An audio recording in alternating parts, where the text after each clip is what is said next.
ठाण्याच्या वर्तकनगर येथील प्रतिशिर्डी समजल्या जाणाऱ्या साईबाबा मंदिराचा 38वा वर्धापन दिन श्री साईनाथ सेवा समिती मंडळाच्या वतीनं दिनांक 23 नोव्हेंबर ते 25 नोव्हेंबर 2024 या कालावधीत साजरा करण्यात येणार आहे।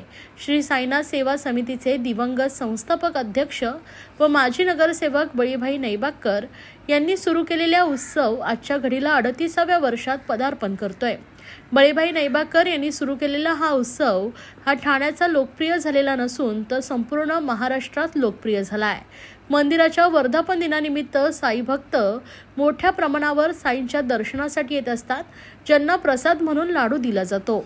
यंदा श्री साईनाथ सेवा समितीच्या वतीने दर्शनासाठी येणाऱ्या साई भक्तांसाठी 15 टन लाडू तयार करण्यात आले आहेत। तर मंदिरात अभिषेक, काकड आरती, श्री दत्तयाग, महाप्रसाद, साईंची पालखी यांसारखे विविध उपक्रम येथे 3 दिवस सुरू राहणार आहेत।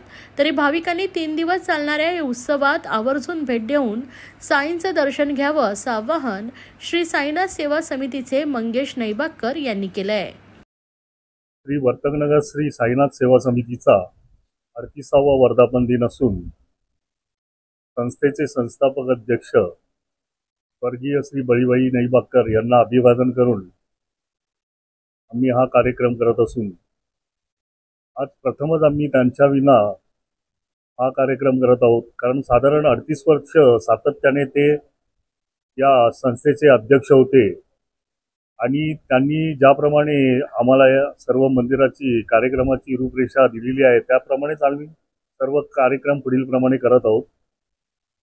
वर्तकनगर श्री साईनाथ मंदिराचा 38वा वर्धापन दिन दिनांक 23 नोव्हेंबर ते 25 नोव्हेंबर पर्यंत साजरा करण्यात येणार आहे।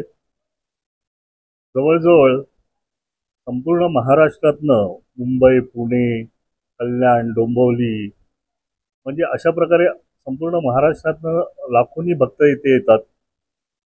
ते भक्त आल्यानंतर त्यांना एक प्रसादरूपी लाडू मिळावा म्हणून संस्थेच्या वतीने जवळजवळ 15 टन लाडू बनवण्यात आलेले आहेत। साधारण हे लाडू 5 ते 6 लाख लाडू आहेत। प्रत्येक भक्ताला 2 याप्रमाणे आपण प्रसादरूपी लाडू देणार आहोत। त्याचप्रमाणे मंदिरात विद्युत रोषणाई करण्यात आलेली आहे। वर्तकनगर नाक्यावरती प्रवेशद्वार तयार करण्यात आलेला आहे। सातत्याने आपण धार्मिक कार्यक्रमांवरतीही ते आपण भर देण्यात आलेला आहे। जनहितार्थ आपण श्री दत्तयाग यज्ञ 23 नोव्हेंबर सकाळी 8 वाजल्यापासून सुरू होणार आहे। ते 25 नोव्हेंबर दुपारी पूर्णाहुती दुपारी 3 वाजता संपूर्ण आहुती होणार आहे।